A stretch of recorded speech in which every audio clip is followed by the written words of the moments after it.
Au cœur de Tahiti, loin de l'agitation du littoral, il existe un territoire façonné par le feu, sculpté par l'eau et habité par les mémoires anciennes. Bienvenue dans la vallée de Papenao. Ici, tout commence avec l'effondrement du volcan, une chute monumentale qui a donné naissance à une immense caldeira, un sanctuaire naturel qui représente aujourd'hui près de 10% de l'île. Une vallée ouverte, brute, traversant Tahiti de part en part, comme un passage secret vers un autre temps. Appelée autrefois le rassemblement de toutes les eaux, la vallée porte encore en elle cette puissance originelle. La rivière Vaituaru, un cours d'eau imprévisible, qui était redouté pour sa force.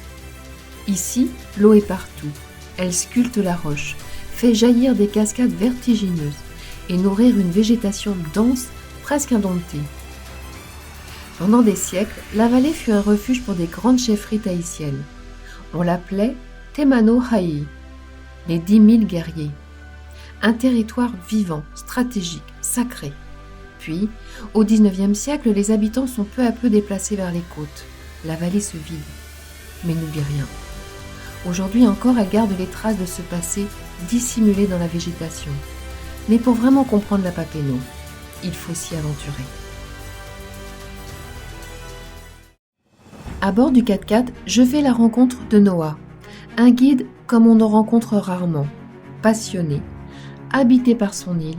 Il ne se contente pas de nous montrer la vallée, il nous la raconte. Au fil de la route, il s'arrête, cueille, partage. On goûte des fruits directement sur place, un goût simple, brut, presque oublié. Ramboutan, quenette, mangue, ananas, coco et le fruit miraculeux.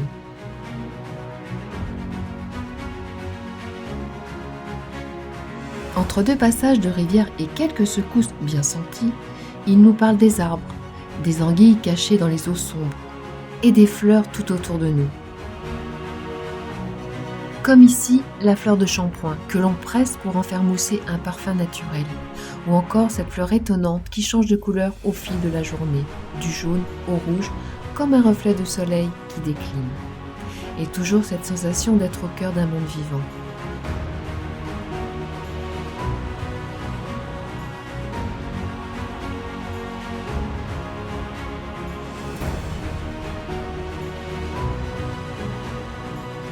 La piste, elle, devient de plus en plus exigeante, et 3 rubans accrochés à la montagne.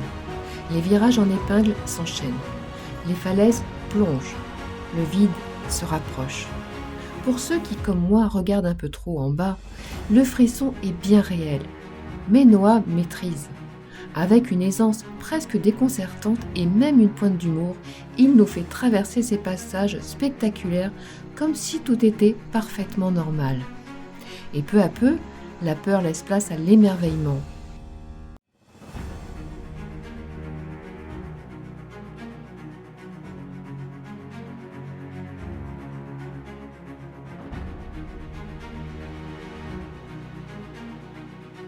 Après plusieurs kilomètres, une pause au relais de Maroto.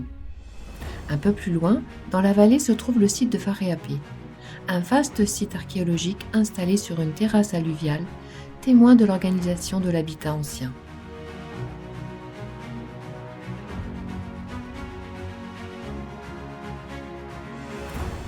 Et nous continuons à monter pour arriver alors au tunnel de Maroto, qui a été creusé dans les années 1980 lors des travaux hydroélectriques.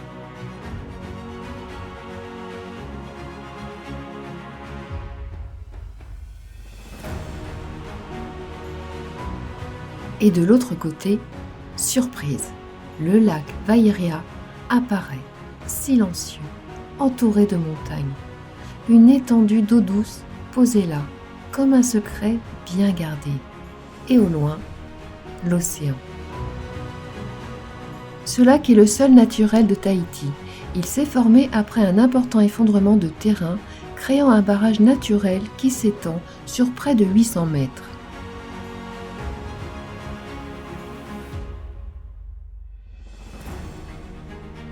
Voilà, l'aventure se termine.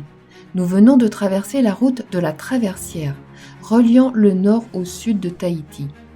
Imaginée dans les années 80, elle a ouvert un passage au cœur d'un territoire longtemps isolé, devenu aujourd'hui accessible sans perdre son âme.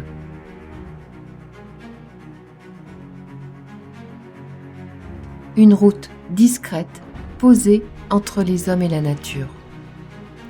La vallée de Papenno se traverse et se ressent.